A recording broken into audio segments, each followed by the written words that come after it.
Tunay nga namang kapag mahal mo ang isang tao, iaalay mo maging ang sarili mo, ang pag-ibig mo, ang buhay mo, ang oras at panahon mo. At dahil nga ang taong ito ay mahalaga sa iyo, gagawin mo ang lahat upang maibigay sa kanya ang mga pangangailangan niya. Yung tipong sa abot ng iyong makakaya.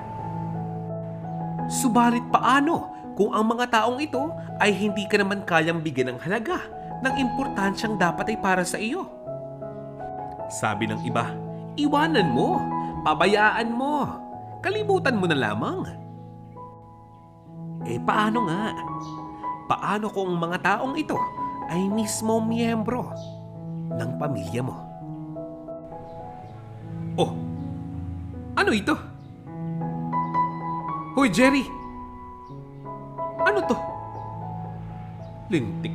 Alam kong pera ito, wag mo kong pilosopohin. Saan naabot ang perang ito? Ito na lahat ng sinahod mo? May tago ka, no? Akin na yung wallet mo. Akin na yung wallet mo. Akin na! Abat, walang laman? Huwag mong sabihin sa akin na lahat ng tinrabaho mo, ito na yun. Jerry naman, saan naabot ito? Sa ginagawa mong ito, gutom na naman ang aabutin natin. Kulang na kulang pa pang grocery ang mga binigay mo. Nakalimutan mo na ba?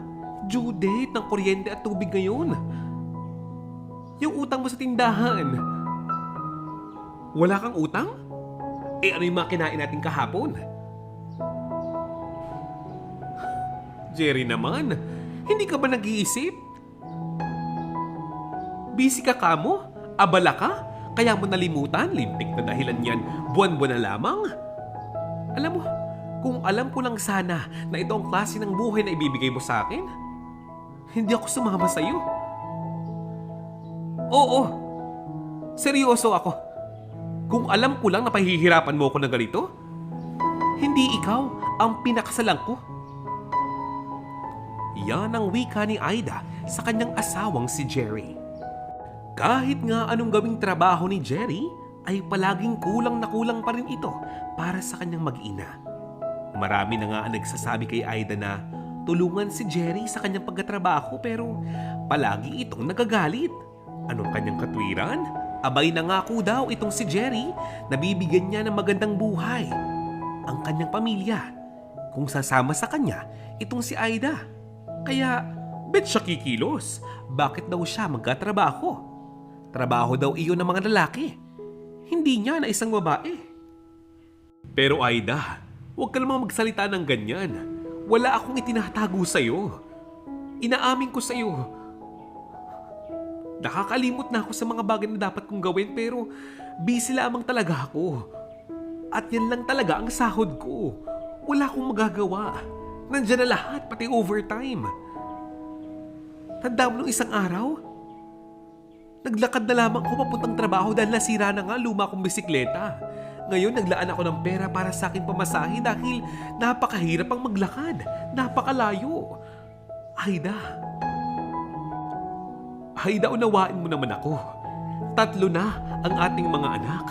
Talagang kukulangin yan. Kukulangin talaga yan kung hindi mo ako tutulungan. Ang sabi ni Jerry sa kanyang asawa. Napatahimik naman itong si Aida. Ang akala ni Jerry ay nauunawaan na siya ng kanyang asawa.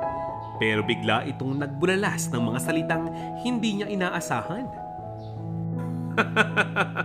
Nagpapatawa ka yata ha, Jerry? Tanga ka ba? Ha? Anong tulong pang hinahangad mo mula sa akin? Ano pang gusto mong tulong na ibigay ko sa iyo? Ginagawa mo na nga akong katulong, di ba? Isipin mo, araw-araw, ako ang nag-iintindi sa mga anak mo. 3 yun, 3. Ako pa nagluluto? Ako namamalengke? Ako pa magpapakain sa mga anak mo? Ako pa minsan na mag-aahatid sa eskwelahan? Tutulungan ko pa sa mga homeworks nila? Maglalaba, maglilinis ng bahay. Sa loob at labas yan ha? Loob at labas. Buong araw akong pagod. Tapos Tapos, uuwi kang wala kang halos dala para sa atin, para sa akin? Sasabihin mo pambayad lamang to ng utang?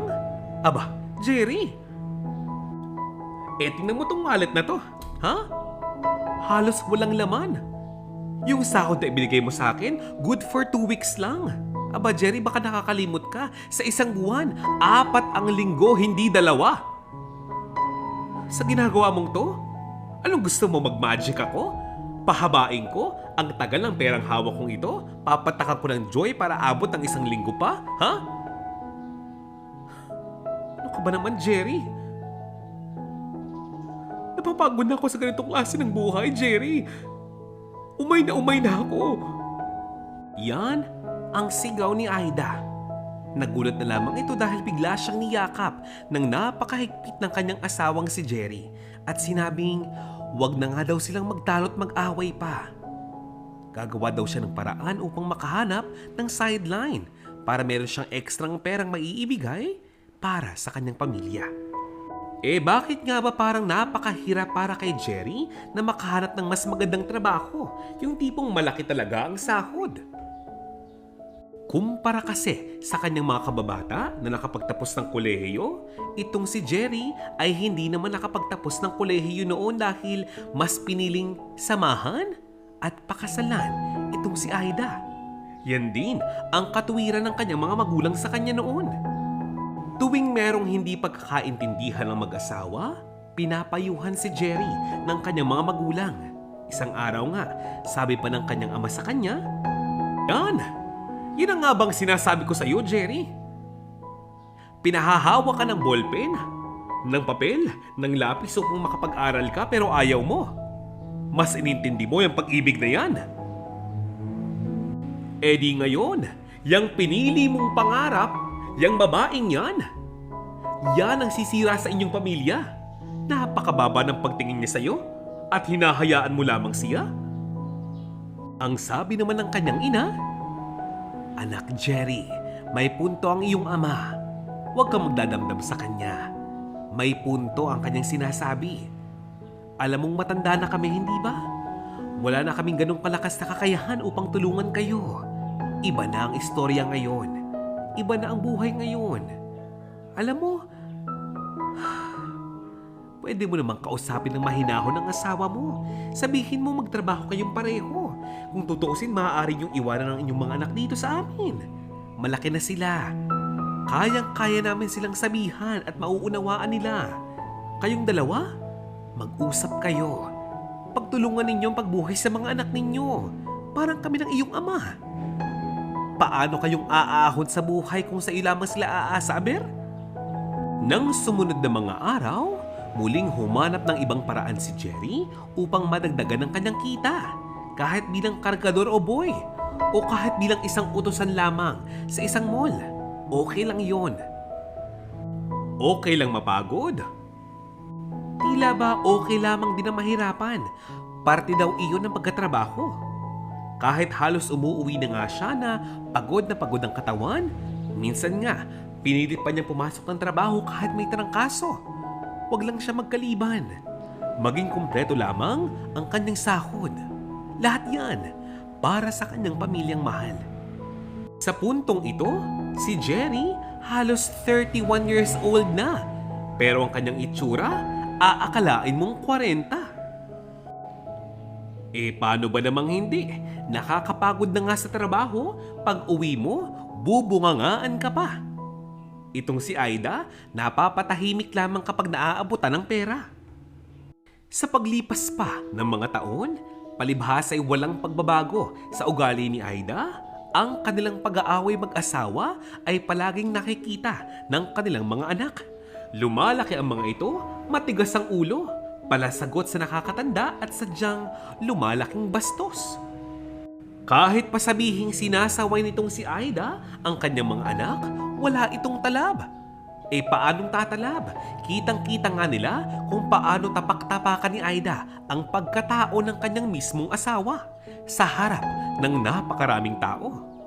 Bagamat pagod, bagamat palaging abala, hindi ito magiging dahilan upang pabayaan ni Jerry ang kanyang mga anak. Pinagsasabihan niya ang mga ito pinapagalitan. Minsan nga, dumarating pa sa puntong pinapalo niya ang mga ito. Pero ayaw talagang makinig. Bagkus, imbis na siya'y irespeto at igalang, lumalaki lamang ang galit ng mga batang ito sa kanya. Mismong si Jerry, ayaw niya ng ganoon. Ayaw niyang manakit ng tao upang siya'y pakinggan lamang. Subalit ang mga batang ito, talagang sumusobra na dahil mismong siya minumura. Mahirap na nga ang trabaho, nakakapagod pa. Pag-uwi niya ng bahay, sigawang-sigawan pa. Ang mas lalong nagpasakit ng ulo ni Jerry, napag-alaman niya na ang kanyang mga anak, sakit din pala sa ulo ng kanilang mga guro sa paaralan. Dahilan upang lagi siyang ipatawag. Ang bunsong anak ni Jerry, abay puro palakol ang grado sa card. Tamad na nga sa recitation, hindi pa gumagawa ng mga proyekto. Ang ikalawang anak ni Jerry, palagi nangang late sa klase, nang bubuli pa. Ang panganay ni Jerry abay hindi magpapatalo, hindi magpapahuli. Siya na nga ang pinakamatanda, siya pa ang pinakawalang tinandaan. Abay ang panganay na ito, nahulihan ng mga teachers na may sigarilyo sa loob ng kanyang bag. Hindi lamang isa, hindi lamang 5, kundi mahigit na ngang 8 beses siyang nahulihan. Naninigarilyo ito sa likod mismo ng paaralan, kasama ang kanyang mga barkadang hindi naman estudyante ng paaralang iyon. Bali-balita pa nga, nahulihan pa itong nangunguha ng prutas sa palengke. Oo, nagnakaw ito. Mabuti na nga lamang at mabait yung may-ari. Kung nagkataon, itong si Jerry, kulang na nga lamang higupin ng lupa sa sobrang pagkapahiya. Sumusobra na ang kanyang mga anak. Pagka-uwi ng bahay, agad kinausap ni Jerry ang kanyang asawa. Kino-question na nga ni Jerry itong kanyang asawa kung paano nga ba niyang sinusubaybayan ang kanilang 3 anak. Ang komento kasi ng mga guro doon sa paaralan kung kumilos sa mga batang ito, kala mo bagay walang mga magulang. Malamang sa malamang, ang usapan ni Aida at Jerry napunta na nga naman sa sigawan at awayan. Halos magdadalawang linggo pa nga lamang matapos ang diskusyon ng iyon, nagkaroon na naman ng mas malaking problema. Ano kamo? Ang kumpanya kung saan nagkatrabaho itong si Jerry ay nagsara na, nabankrupt na, dahilan upang mawalan siya ng trabaho. Lahat sila. Syempre, hindi papayag itong si Jerry na wala siyang kita. Hindi siya papayag na wala siyang pera. Gumawa siya muli ng paraan. Gumawa siya ng napakaraming resume at ipinasa kung saan-saan. Kaya lang, lumipas pa ang 1, 2, 3 linggo. Wala pa ring tumatawag sa kanya dahilan kung bakit palaging galit itong si Aida tuwing sila'y nagtatagpo sa loob mismo ng kanilang tahanan. Napakamot na nga lamang ng ulo itong si Jerry dahil maaaring mahigit na ngang 1 linggo na wala siyang trabaho pero imposibleng wala na siyang pera. Imposible yun dahil binigyan naman sila ng extra pay ng kanyang kumpanya bago sila paalisin. Paanong walang bigas ang kanilang kusina? Paanong hindi nabayaran ang kanilang tubig? Paanong muntik na silang maputulan ng kuryente? Napaka-imposible nito. Nang magtungo sa ATM machine itong si Jerry, ang kanyang ATM card, wala nang laman kundi 99 pesos. Nang siya'y umuwi, agad niyang hinanap ang kanyang pinakatago-tagong lumang pitaka dahil dapat may laman pa itong 2,000 piso. Pero ang nandoon lamang ay 20 pesos. Muli niyang kinausap at kinompronta ang kanyang asawa. At nalaman nga niya, hindi pala ito nagbabayad ng bills, kundi panay ang order online. Kaya naman pala, napakaraming balat ng parcel sa loob ng kanilang basurahan. Napag-alaman din itong si Jerry na ito palang kanyang magaling na asawang si Aida. Ang inuunang bilhin, mga pampaganda, pampaputi dahil pampa-confidence daw. Iba't ibang klase ng sabon ang nasa loob ng kanyang damitan. Aba, ang kanyang rubber shoes, 3 pares ay bago. Napansin pa nga ni Jerry na ang kuko sa paa at kamay ng kanyang asawa, aba, mukhang bagong paayos. Pulang-pula ang cuticles nito. Ang depensa ni Aida, aba, bakit naman daw magagalit si Jerry? Unang-una, hindi lamang naman daw siya ang umorder online, pati din naman daw yung mga bata. Biglang nanlambot ang katawan nitong si Jerry dahil halos lahat pala ng kanyang pinagpaguran, pinagpuyatan, napunta lamang sa wala. Ang hindi pa niya matanggap, yung perang nasa loob ng kanyang lumang pitaka na pinakatago-tago niya para sa kanyang sarili dahil baka nga daw kailanganin sa mga requirements, ay wala na. Nawalang parang mula. Ang bagay na ito ay nakarating sa mga magulang nitong si Jerry, dahilan upang pagsabihan nila itong si Aida. Pero alam mo ba, imbis na makinig, imbis na humingi ng pasensya at patawad, imbis na bumawi, aba, siya pa ang palaging sumisigaw. Sinasagot-sagot niya at hindi iginagalang ang mga magulang nitong kanyang asawa. Bilang isang magulang, hindi makakapayag itong si Jerry na wala siyang income. Kaya naman, humanap siya agad ng eksang trabaho upang meron siyang cash every day. Hanggang sa awa ng Diyos, itong si Jerry nakahanap naman ng bagong trabaho. Hindi nga lang niya ito gamay, subalit pag-aaralan daw niya upang magtagal siya rito. Ang kagandahan pa nito, sa bawat araw, sasahod siya. Nung pag-uwi niya, excited siya. Kaya lang, yung pagod sa kanyang katawan ay talagang kanyang iniinda at halos madoble pa ito dahil pag-uwi niya, ang kanyang magaling na asawa ni hindi man lamang nagluto. Tambak ang labahin, ang lababo ay puno. Hindi naman niya magawang makumpronta ang kanyang asawa dahil meron itong ikinukwento. Ang kanyang parinig, naiinggit daw siya sa kanyang mga kapatid dahil ang mga asawa nila nasa abroad. Maganda ang trabaho, malaki ang kita. Tila ba ikinukumpara niya ang kanyang buhay ngayon sa buhay ng kanyang mga kapatid. Ang totoo niyan, matagal nang balak nitong si Jerry na mag-ibang bansa. Kaya lang hindi niya magawang maiwan ang kanyang pamilya dahil noon napakabata pa ng kanyang mga anak. Pangalawa, ito kasing kanyang magaling na asawa, palibhasa magandang babae, ay madalas na pormahan ng mga kung sino-sinong lalaki. Hindi naman nga daw sa walang tiwala, pero iba na rin yung nag-iingat. Ngayon, kinukumbinsi siya ng kanyang asawa na mag-abroad. Ang tanong, kaya ba niya? Handa ba siya? Kung handa na siya, kanino siya hihingi ng tulong? Kanino siya tatakbo? At dahil nga walang tigil ang bunganga nitong si Aida, umuunang nga lamang ito. Bahala na raw. Hihingi siya ng tulong sa kanyang mga kamag-anak o kaya na may malayong kaibigan. Tutal, kailangan din niya ng katahimikan.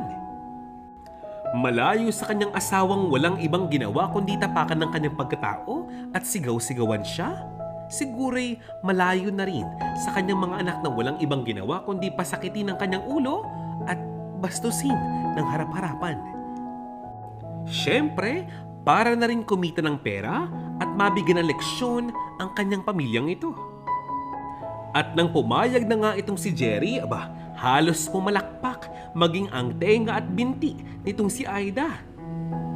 Siya na mismo ang kumausap sa mga kamag-anak niya upang tulungan itong si Jerry. At ang balak puntahang bansa, ayun, doon sa Australia. Subalit syempre, kailangan pa rin niya ng sapat na halaga ng pera. Nangutang si Jerry sa isang kakilala upang siya ay may magamit na pera pang placement fee. Pangalawa, upang meron siyang maiwang budget para kay Aida at sa kanyang mga anak. Ilang linggo lamang ang lumipas, nakaalis na nga ng bansa itong si Jerry. Unang buwan pa lamang sa trabaho nitong si Jerry, ang kanyang asawa, panay na agad ang message sa kanya na baka naman daw pwede siyang padalhan ng pera. Nangangailangan daw ito. May babayaran daw sa school. Kesyo ganito, kesyo ganyan. Wala silang kaalam-alam na ang buhay ni Jerry sa ibang bansa ay hindi ganun kadali. Iba't ibang klase ng trabaho ang kanyang pinasukan. Napakahirap noon dahil dumating sa punto si Jerry nagkaroon ng sakit at karamdaman, subalit walang nag-aalaga sa kanya kundi ang kanyang sarili. Abat akalain mo, ang kanyang mga anak at asawa tanggap na nga lamang ng tanggap, hingi na lamang ng hingi, ni hindi man lamang marunong mangumusta. Nagkataon pa namang sadyang napakasipag nitong si Jerry, kaya naman kumikita talaga siya ng malaking halaga ng pera. Lahat yun, halos maipadala nga niya sa kanyang pamilya sa Pinas. At tulad nga ng inaasahan, kulang pa rin daw ito. At nang humingi ng balita itong si Jerry mula sa kanyang mga magulang, napag-alaman niya na itong kanyang asawa, inuuna pa ang kanyang luho at ang kanyang mga anak, napabayaan na. Ang mga ito halos, puro na nga lamang barkada. Habang nagpapakasaya itong mga anak ni Jerry at ang kanyang asawa, wala silang kaalam-alam na ito palang si Jerry na nakawan pa. Napalaya sa kanyang trabaho, maging sa kanyang inuupahang bahay. Abay napakahirap noon dahil sa lugar na wala man lang siyang kaibigang maaaring lapitan, tinamaan siya ng kamalasan. Matibay ang loob ni Jerry. Ang lagi niyang sandalan ay panalangin. Palagi siyang nagdadasal. Dumadalangin na sana matapos na ang kalbaryong buhay niya sa Australia. Kaya nga lang, sadyang sinusubok ng panahon at ng buhay itong si Jerry at ang kanyang pananampalataya. Sa paglipas pa ng ilang mga buwan, ngayon halos magdadalawang taon na nga itong si Jerry sa ibang bansa.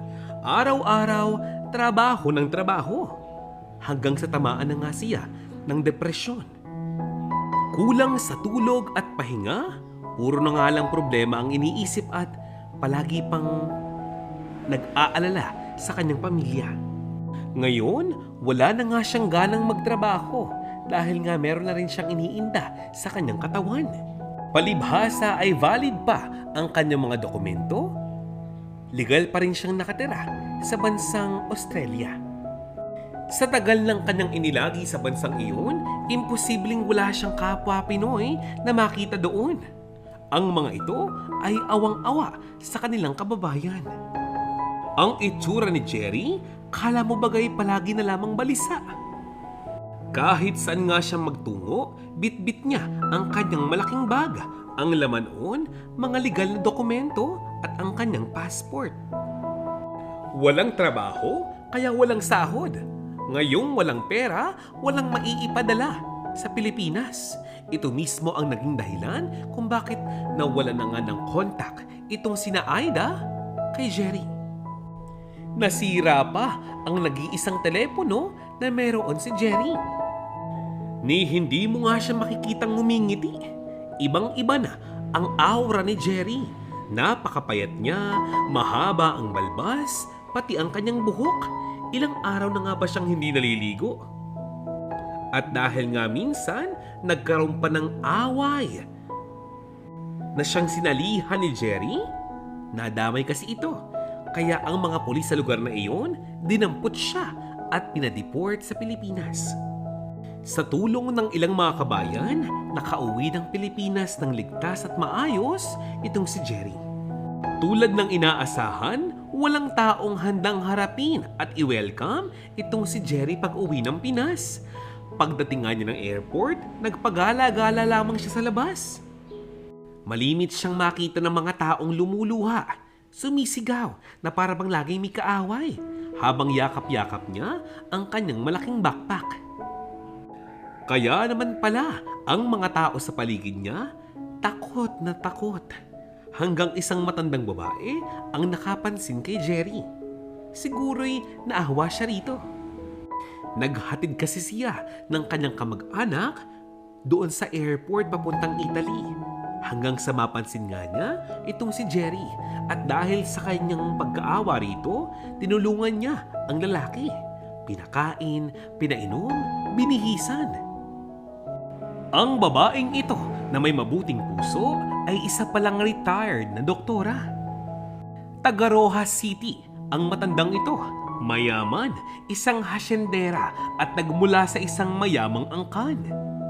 Hindi niya nga maintindihan pero pakiramdam niya, kailangan niyang matulungan ng taong ito kahit na ano pang mangyari. Kailangan niyang maibalik ito sa kanyang pamilya o kung hindi man, kailangan niyang makagawa ng paraan upang maging maayos na muli ang kanyang katinoan. Mulat sa pulpa lamang ay ganyan na ang ugali ng matandang ito.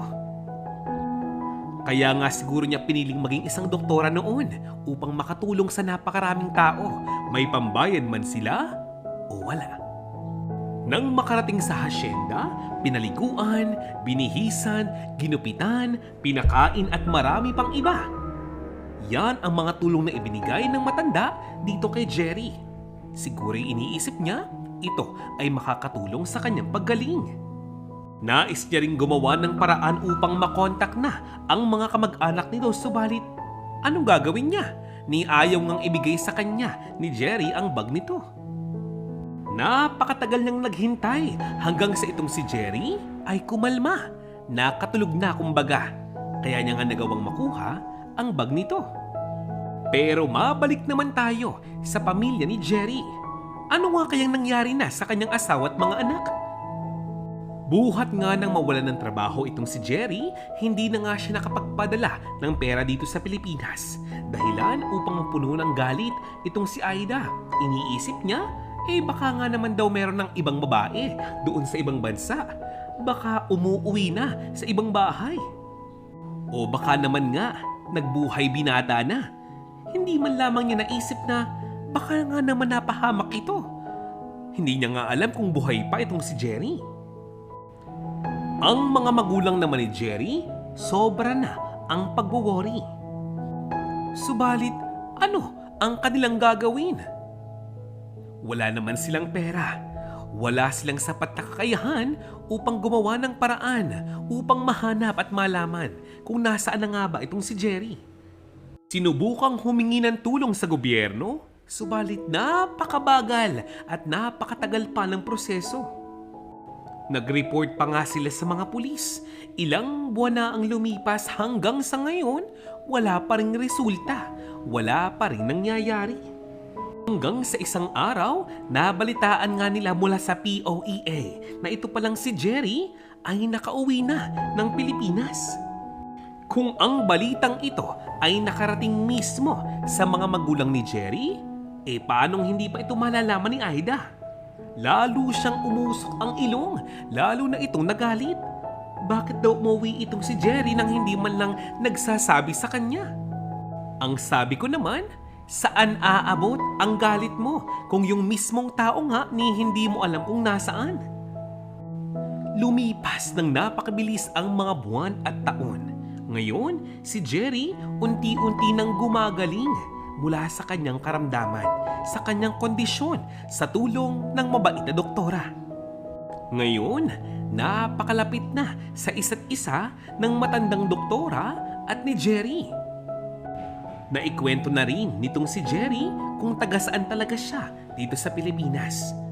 Naikwento niya na kung ano nga bang nangyari sa kanyang buhay doon sa Australia.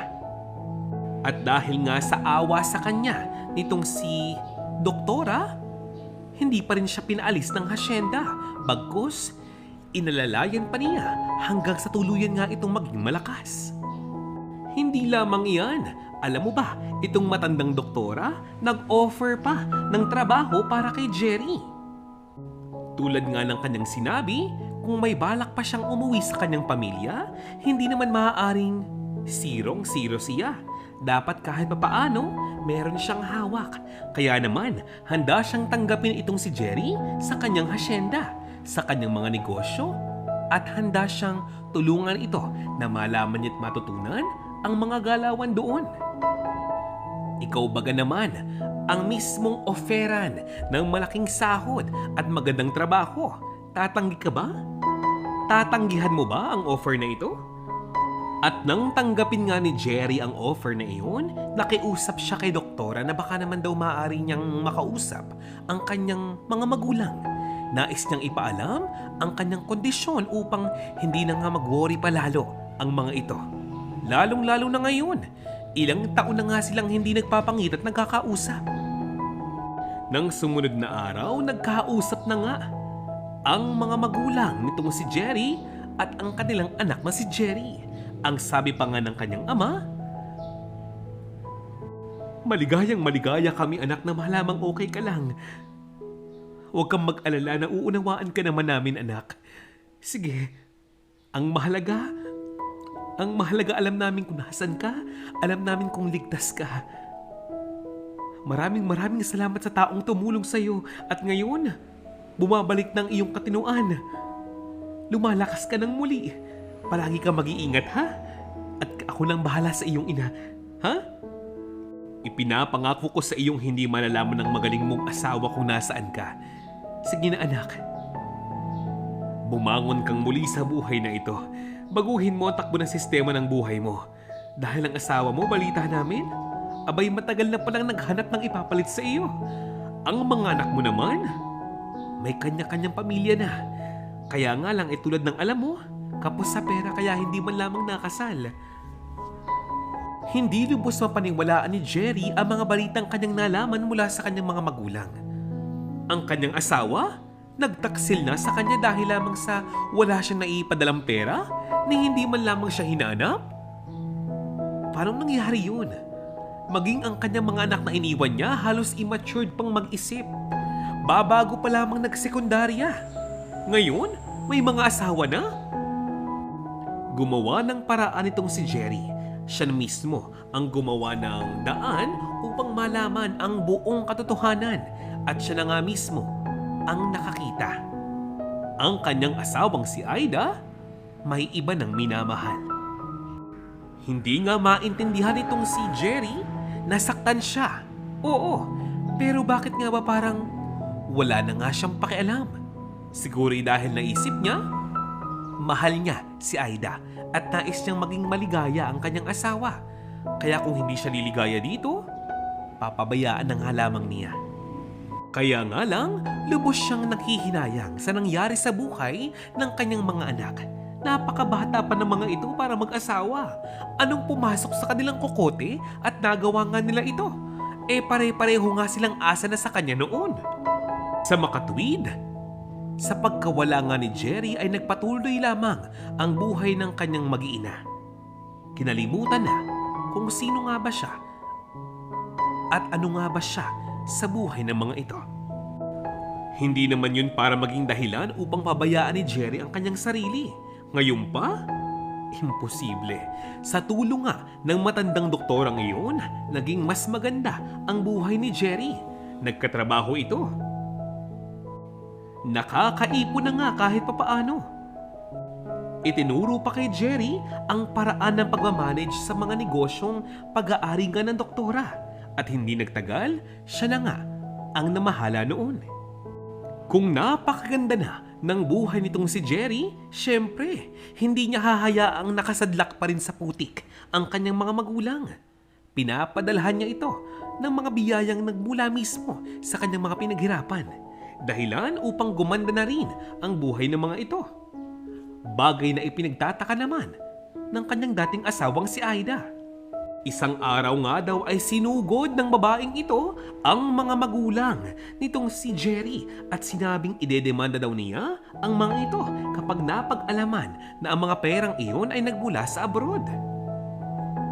Subalit ang tugon naman ng mga magulang ni Jerry, edi sige, magdemanda ka, kasuhan mo kami Aida. Paano mo naman nasabi na galing ito kay Jerry? Hindi lang naman siyang anak namin. Pangalawa, hindi mo na dapat inuunawa pat kinakalkal ang mga bagay na ito. Wala ka namang pakialam sa amin, hindi ba? Magmula nang hindi mo makontak si Jerry, magmula nang mag-abroad siya at hindi magpadala sa'yo, hindi ba't kinalimutan mo na siya? Nag-asawa ka na nga ng panibago, hindi ba? Ang dagdag naman ng ama ni Jerry, ikaw na babae ka. Ano bang akala mo sa ibang mga anak namin? Hindi kami minamahal? Pinapabayaan kami? Ang bastos na sagot naman ni Aida, kayong dalawang matanda kayo? Tandaan niyo to. Malaman ko lamang talaga kung nasaan ang magaling niyong anak, guguluhin ko ang buhay niya. Ipapahiya ko siya. Kailangan ko ng pera? Marami akong mga pangailangan pero pinabayaan niya ako. Baka nakakalimutan niyo. Asawa niya ako. Sa mata ng Diyos at sa mata ng mga tao, wala siyang magagawa. Wala siyang taka sa akin. Asawa niya ako. Makalipas pa ang 2 linggo, itong si Jerry ay napilitang magtungo ng Maynila upang tagpuin ang mga ka-business meeting niya upang pag-usapan ang ikagaganda ng negosyong pinamamahalaan niya na pag-aari ng matandang doktora. Itong si Jerry, nagutom. Nagtungo siya sa isang restaurant upang kumain. Aba, akalain mo, natagpuan siya ni Aida. Nagwala ito, nag-iskandalo. Pero hindi tulad ng kanyang inaasahan. Itong si Jerry, ibang-iba na ang itsura. Ang kanyang katayuan sa buhay ay malayong malayo sa kung sino siya noon. Ngayon, mapera na itong si Jerry.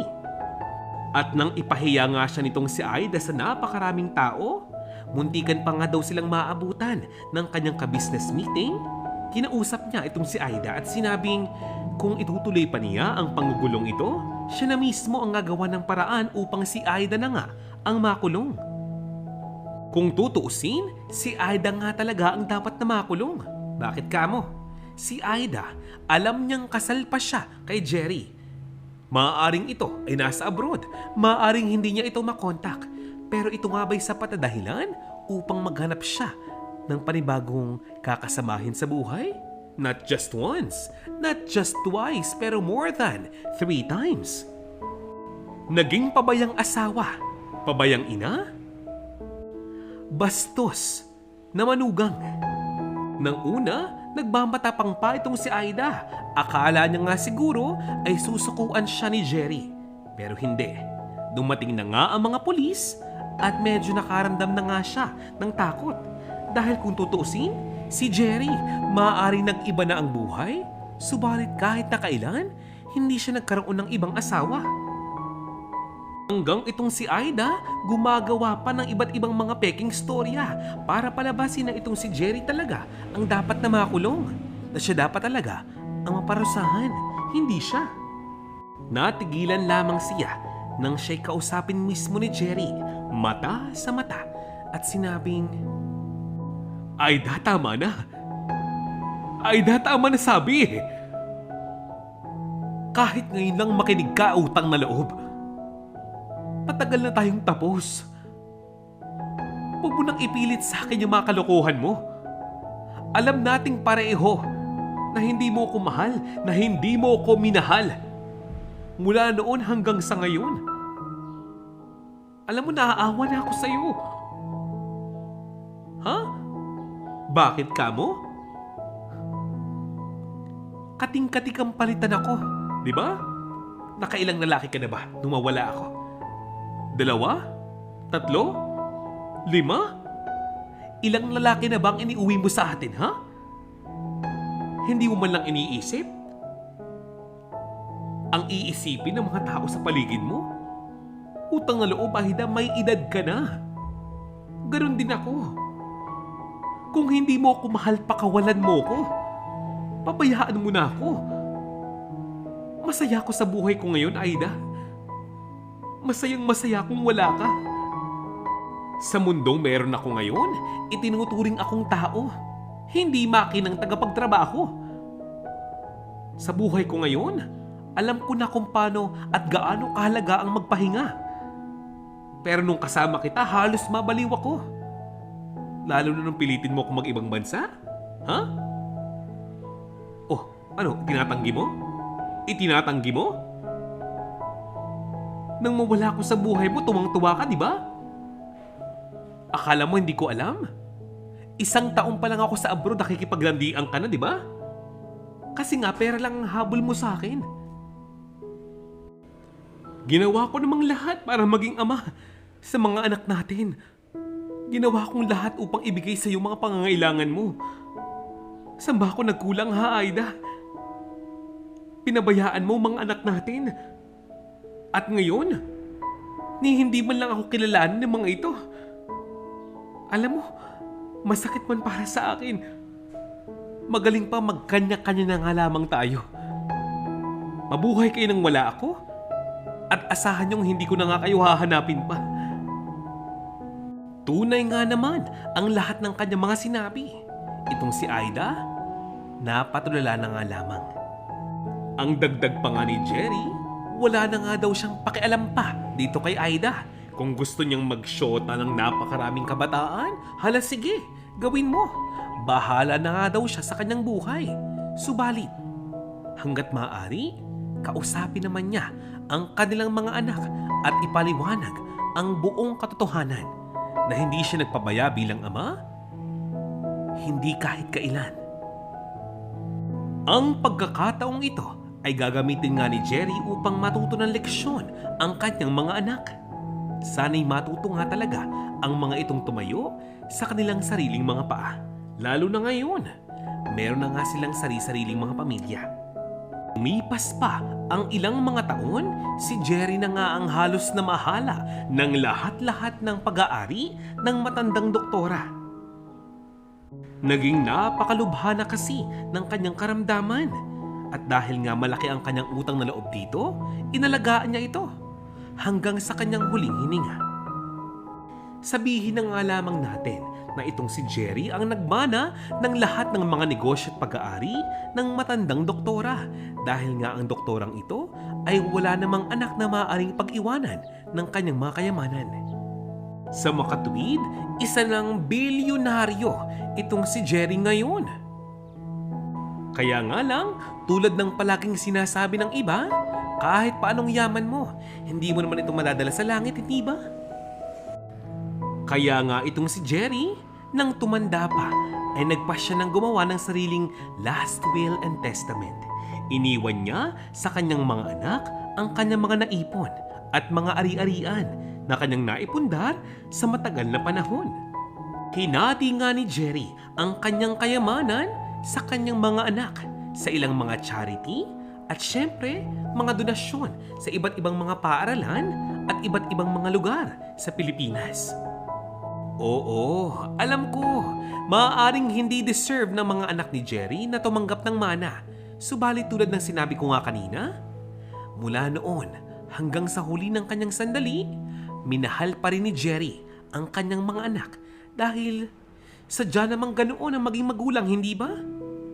Maaari kang talikuran ng mga anak mo. Pero bilang isang magulang, hindi mo ito gagawin sa iyong mga anak. At dito na nga po nagtatapos ang ating istorya ngayong araw na ito. Shout out time! Binabati ko po ng isang napakagandang araw sina Lenlen Siman, Azena Villachica, LV Linares, Jaya OFW Vlog, at Anafe Balba. Hello, Emma Tambis, Erlinda Claveria, Elizabeth Valsado, at syempre sa din, Mario Quinto. Hi, hi, hi! Alma Macabe, Erlinda Chong, at Batang Palaban. Kamusta na po kayo, Miss Lolita Padilla at Beth Apellido? At sa lahat sa inyong nakinig ng ating istorya ngayong araw na ito, maraming salamat po. At kung medyo nabitin po kayo, don't worry, napakaraming storya pa ang parating. At kung hindi ka na makapaghintay, watch mo ulit yung nakaraang video. Pwede yun. Salamat. See you again next time. Paalam.